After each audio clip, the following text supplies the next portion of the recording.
Donc dans la dernière partie de ce cours, on va s'intéresser à parler de l'image d'un objet dans une lentille convergente. Donc dans une lentille convergente uniquement, on ne va pas parler d'image dans une lentille divergente. Uniquement les images formées dans une lentille convergente qui ne sont pas difficiles. Donc pour construire l'image d'un objet dans une lentille convergente, on va utiliser les trois faisceaux ou les trois propriétés desquelles on a parlé dans une lentille convergente. Donc c'est-à-dire les propriétés suivantes. Le rayon incident qui passe par O n'est pas dévié ou ne change pas de direction. Le rayon incident parallèle à l'axe optique de la lentille sort de l'autre côté en passant par F'. Et le rayon qui passe par F émerge de l'autre côté de façon parallèle ou bien émerge parallèlement à l'axe optique ou émerge parallèlement à l'axe principal. Donc on va considérer une lentille, donc ici c'est convergente, on ne va pas parler d'image de lentille divergente, je dis. Donc la lentille convergente, je la dessine flèche normale, le centre optique O et l'axe optique qui passe par O. Donc ici, l'axe optique, c'est la ligne droite qui passe par cette ligne droite-là. Je mets le plan focal objet F, le foyer objet F et le foyer image F' qui est après la lentille.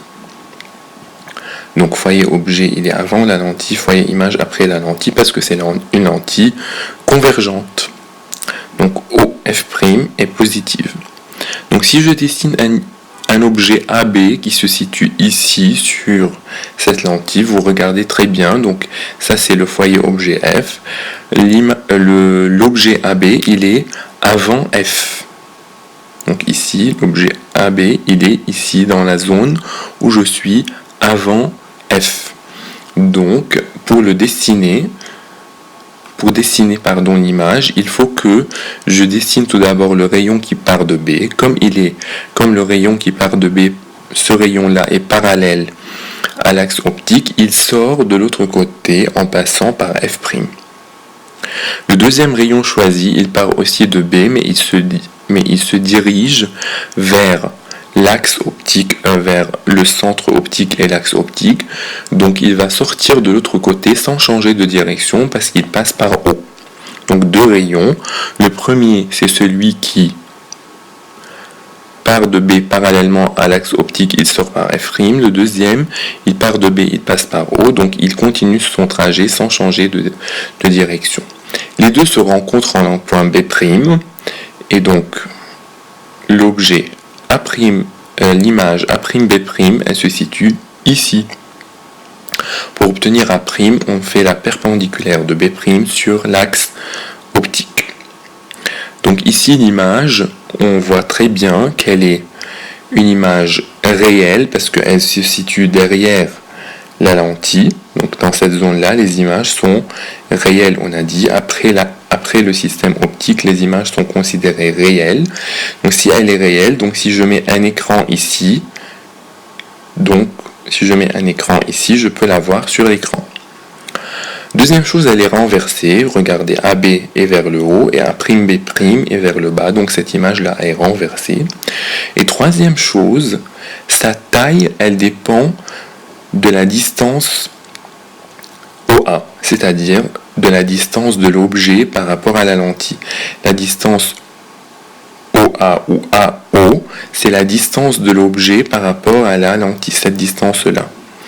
Donc la distance OA', elle dépend de la distance OA. Si j'éloigne AB vers l'arrière, l'image A'B' se rapproche vers l'avant, se rapproche de la lentille. Si j'éloigne AB de la lentille, A'B' se rapproche de la lentille. Si j'éloigne AB de la lentille, A'B' se rapproche de la lentille et en même temps, sa taille va diminuer.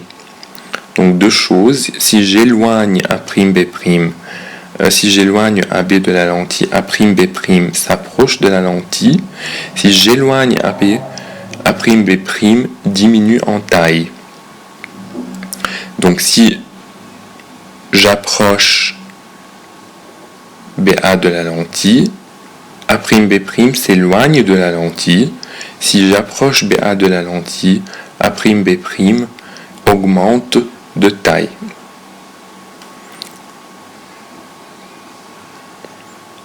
Jusqu'au moment où, si je continue à éloigner AB de la lentille, au moment où AB arrive à une distance de F, donc regardez, OF et après FA sont égales. Donc OF et FA sont égales. Donc ici, je me situe à une distance de F de la lentille.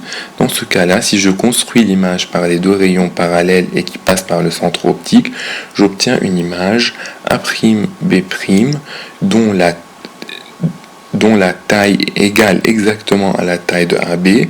Et deuxième chose, elle se situe à la même distance de la lentille, c'est-à-dire la distance OA, elle est égale à la distance A'B', et l'objet AB, il est égal à la distance A'B' au cas où l'objet AB se situe à 2F. On aura OA égale OA' et AB égale A'B'. Le deuxième cas, si j'avance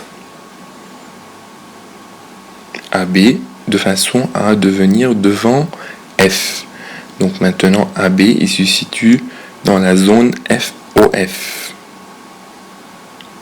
Maintenant je vais faire la même chose. Le rayon qui sort de B parallèle passe par F' et le deuxième qui sort de B en passant par O aura ce trajet là. Si je regarde ici, ces deux faisceaux-là ne se rencontrent pas. Donc pour les faire, donc de ce côté-là, ils ne se rencontrent pas. Donc ils vont se rencontrer de l'autre côté. Si de ce côté-là, ils ne se rencontrent pas, donc ils se rencontrent de ce côté-là. Donc je les prolonge pour les faire rencontrer. Et là où ils s'y rencontrent, c'est maintenant l'image B' de B. Pour trouver A, je fais la perpendiculaire. Donc l'image de A', elle se trouve ici. Maintenant, l'image, regardez là, elle se trouve avant la lentille. Donc elle est virtuelle, c'est pourquoi je la mets en pointillé. Ces deux rayons-là ne se rencontrent pas vraiment. Donc je les prolonge pour qu'ils les rencontrent. Donc cette image-là est virtuelle parce qu'elle est avant la lentille et parce que les rayons-là ne se rencontrent pas et parce que je ne peux pas l'accueillir sur un écran.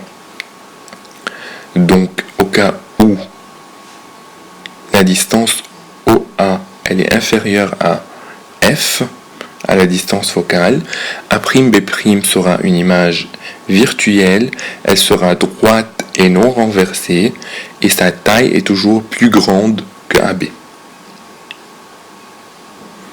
Dernier cas, pour un objet se situant à l'infini, donc par exemple le point A là se situe à l'infini par rapport à la lentille, il est très très loin de la lentille, donc cet objet A, il formera son image absolument sur le point F', donc A', il est exactement sur F'.